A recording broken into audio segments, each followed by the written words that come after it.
So this would be our final day in Cambodia. I kind of missed a day yesterday because there was a little bit of travel and too much going on. We're heading into town to check out the markets and the downtown of Phnom Penh. That's right. We'll see what the next few hours brings us. Second last tuk-tuk. Second last tuk-tuk.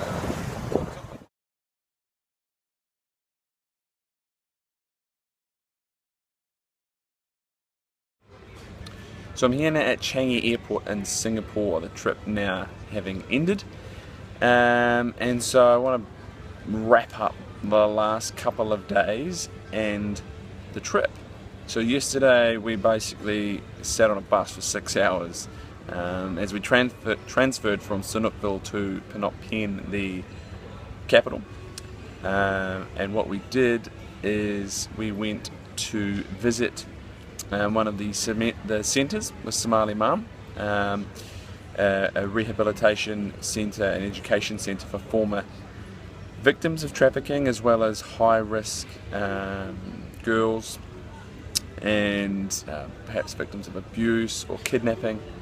And this was a mixture. Initially it was really hard seeing these girls, a mixture. So that centre traditionally was for girls over 16, but one of the centres in Siem Reap actually closed down. That was for younger girls. So those younger girls below 16 got moved there. So there was a lot of young girls there. Some as young as 3 and 5. They were tiny, so tiny. The stories of those girls specifically, one was kidnapped to be sold to an orphanage, and one was a victim of domestic abuse. So not all of them are sex trafficking victims, but it was a very emotional and confronting time. It was amazing, to be honest, but a lot of the girls stood there and told us their stories, stood there and said, I was raped when I was 13, and these kind of stories, and it was really hard to hear, but at the same time it was pretty amazing to see these girls stand there in front of a bunch of strangers. I mean, they know Project Future's the organisation that we're there with, and they trusted that and so on. But they stood there in front of us and told their stories, and some of them cried, of course, and I think a lot of us cried. I certainly had tears. But it was amazing to see them standing there and owning this, and not being a victim, and talking about the survivors. And it really is the whole attitude in there that comes from Somali Mum, and they look up to her with so much admiration and respect and love. There was some dancing, some of them, a couple of girls sang their stories, which of course we couldn't understand, but most of them, well, some of them spoke their stories to us in English, some got translated, and it really was just so, yeah, I don't think confronting's a word, but it was hard, it was heavy, but then it changed. Then we all got up and we did a little dance with them, and then we went outside and we ate with them. We had dinner, and we kind of sat in a mixture. I had a couple of girls, young girls, 13 and 14 next to me, didn't actually speak much English, so the conversation wasn't so great, but the interactions with all of us was amazing. You know, I had a little girl come and grab my hand and walk with me and take me out to sit down for dinner. And then after dinner, there was all sorts of interactions, little clapping games with the girls and some of us, paper, scissors, rock games, and then one of the guys that works there, who has a massive speaker and DJ set, cranked the tunes, and these girls went crazy, and we all got up and danced with them, and it was amazing, and it really just, I suppose topped off the day and that visit. But it made that such a all-encompassing emotional experience, from getting there and seeing the girls and seeing how young they were and hearing their stories, to just seeing how alive they are and the smiles on their faces, and yeah, just how much life they have in them. It was very cool. And it was a privilege to be there and to share that with them and to connect, just even in that brief briefest of moments.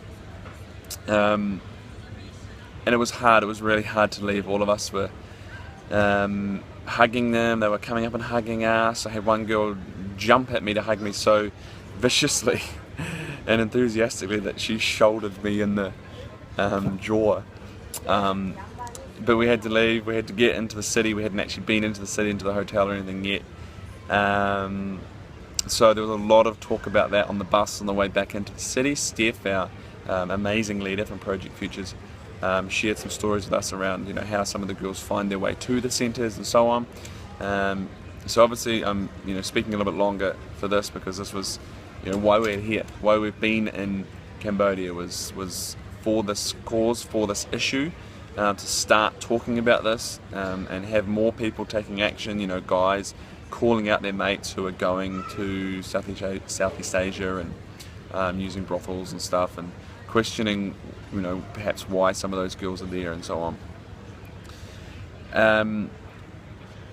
And then I think all of that emotion, as well as the effort and emotion that we had experienced over the trip, was poured out over dinner and quite a few drinks later on last night. So a few of us had quite a big night, and it was really cool. I mean, the group of people that I've been here with have just been amazing.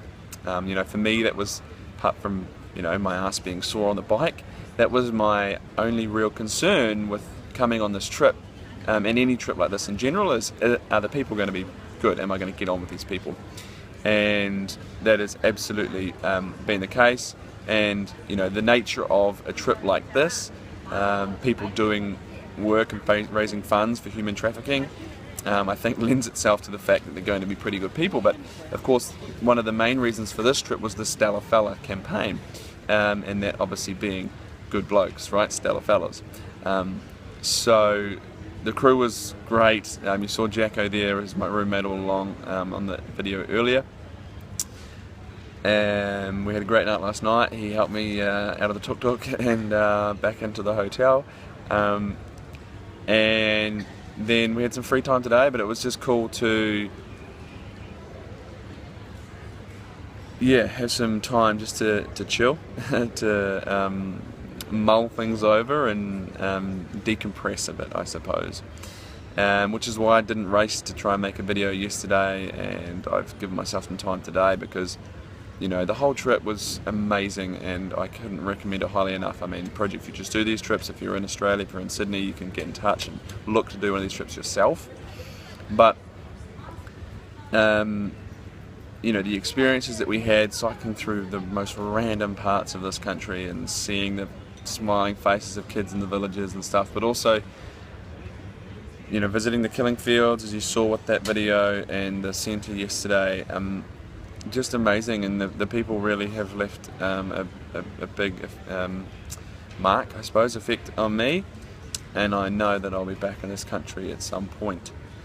I think I've got a few photos to show from the last couple of days after I stopped talking. I've got to 8 minutes now, but this is me signing off for my Cambodian adventure. So I just want to say thank you so much to everyone that has sponsored me, that has donated to this cause for me to be able to come to Cambodia and do this trip and have these amazing experiences and share it with you, and meet some new friends and certainly some locals that I will hope to further connect with. But also I want to thank Steph and Stace and the team at Project Futures for putting this on, and of course Raw Travel, Albie and the guys there. An amazing trip. Just can't speak highly enough of it. That is my Cambodia adventure done. I'm going to go and chill for a bit and then hopefully sleep on my flight back to Sydney.